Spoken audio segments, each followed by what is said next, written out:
இந்த வீடியோ என்ன பார்க்க போறோம் அப்படின்னா, ரோகிணி நட்சத்திரத்துல பிறந்தவங்க நல்லவங்களா? கெட்டவங்களா? ரோகிணி காலபுருஷனுக்கு 4வது நட்சத்திரமா வரும். இதோட அதிபதி சந்திரன்.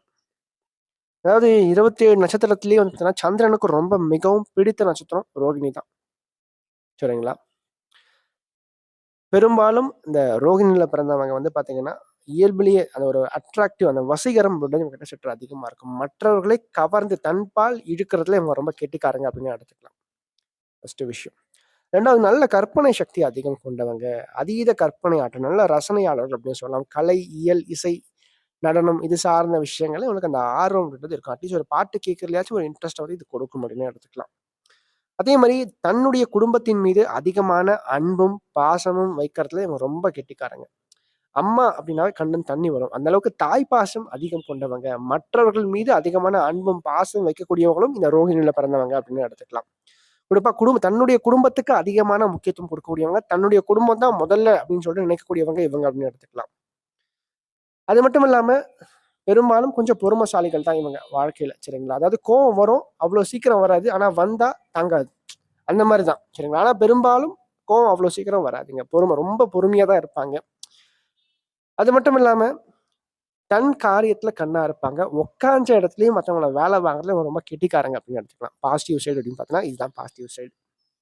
நெகட்டிவான விஷயங்கள் அப்படின்னு பார்க்கும்போது, சந்திரனுடைய ஆதிக்கம் நிறைந்தவங்க அப்படின்னால, அந்த சந்திரன் அப்படின்ற எப்படின்னா, வளர்பிறையா இருக்கும்போது வளரும். தேய்பிறையா இருக்கும்போது தன்னுடைய ஒளியை இழந்து தேயும். சரிங்களா? அப்ப அதே மாரி தான் இவங்களுடைய மனமும் பார்த்தீங்கன்னா, அந்த மூட் ஸ்விங்ஸ் கொஞ்சம் அதிகமா இருக்கும். மனம் எப்பவுமே நிலையா இருக்காது இவங்கள பொறுத்தவரைக்கும். திடீர்னு பார்த்தீங்கன்னா, ரொம்ப சந்தோஷமா இருப்பாங்க. திடீர்னு பார்த்தீங்கன்னா, காரணமே இல்லாம சோகமா இருப்பாங்க. அந்த ஒரு மைண்ட் வந்து சேஞ்ச் ஆயிட்டே இருக்கும் இவங்கள பொறுத்தவரைக்கும். சரிங்களா? அதே மாரி கொஞ்சம் வந்து பார்த்தீங்கன்னா, அந்த ஒரு பொறாமை அப்படின்றது அவ்வப்போது லைட்டா எட்டி பார்க்கும் இவங்க கிட்ட. சரிங்களா? தனக்கு தான் எல்லாமே கொஞ்சம் பெஸ்ட்டா கிடைக்கணும்னு யோசிப்பாங்க. அந்த ஒரு தன்மை கொஞ்சம் அந்த ஒரு நெருடல் அப்படின்றது இவங்ககிட்ட கண்டிப்பா இருக்குங்க. அதே மாரி கொஞ்சம் பிடிவாதங்களும் சற்று அதிகம் கொண்டவங்க. அமைதியா இருந்தாலும் தான் நினைச்சத அடைஞ்சே தீரணுன்ற ஒரு எண்ணம் இவங்ககிட்ட சற்று அதிகமா இருக்கும். அதே மாரி இவங்க கிட்ட நீங்க வந்து ஒரு காரியம் சாதிக்கணும்னா, இவங்கள நீங்க புகழ்ந்து பேசினாவே நீங்க ஈஸியா காரியம் சாதித்துக் கொள்ள முடியும். சரிங்களா?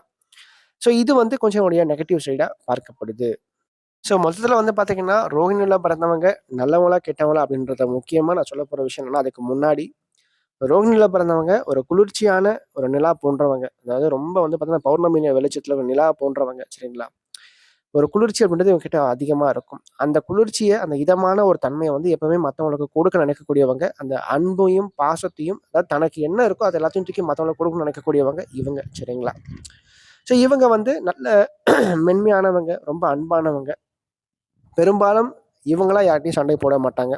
வந்த சண்டைய விடவும் மாட்டாங்க. சரி, அதனால இவங்கள பெரும்பாலும் கெட்டவங்கன்னு சொல்ல முடியாது. ஆனா, இவங்க கிட்ட இருக்கக்கூடிய அந்த ஒரு சந்தேக குணம், அந்த ஒரு பொறாம, அந்த ஒரு மனமாற்றம் அப்படின்றத அந்த ஒரு விஷயம் காரணமா பெரும்பாலும் பார்த்தீங்கன்னா, இவங்கள புரிஞ்சுக்கிறது கொஞ்சம் கடினம். இப்பதானே நல்லா பேசினாரு, அதுக்குள்ள என்ன கோவப்படுறாரு, அதுக்குள்ள ஏன் இப்படி பேசுற? அப்படின்ற மாரியான ஒரு வார்த்தைகள இவங்க பெரும்பாலும் இவங்களுடைய வாழ்க்கையில கேள்விப்படுவாங்க, பயன்படுத்துவாங்க. சரிங்களா? அதாவது மத்தவங்களால இவங்க சொல்லப்படுவாங்க. அந்த சொல்லுக்கு ஆளாக்கப்படுவாங்க. ஸோ அந்த ஒரு தன்மை, அந்த ஒரு மனக்குழப்பம், அந்த ஒரு நிலையில்லா தன்மை காரணமாக கொஞ்சம் சில நேரங்கள்ல மற்றவர்களால் இவங்க கொஞ்சம் இகழப்படுவாங்க அப்படின்னு எடுத்துக்கலாம். மேலும் இந்த வீடியோ உங்களுக்கு பிடிச்சிருந்தா லைக் பண்ணுங்க. பிடிக்கலன்னா நீங்க தாராளமா நீங்க டிஸ்லைக்கும் பண்ணலாம். சரிங்களா? அதே மாரி இந்த வீடியோ பத்தின ஏதாவது கேள்விகள் எதுவா இருந்தாலும் நீங்க கமெண்ட் பாக்ஸ்ல கமெண்ட் பண்ணலாம். அது நல்ல விஷயமா இருந்தாலும் சரி, கெட்ட விஷயமா இருந்தாலும் சரி, உங்களோட தோன்ற விஷயங்கள் நீங்க கமெண்ட் பாக்ஸ்ல கமெண்ட் பண்ணுங்க.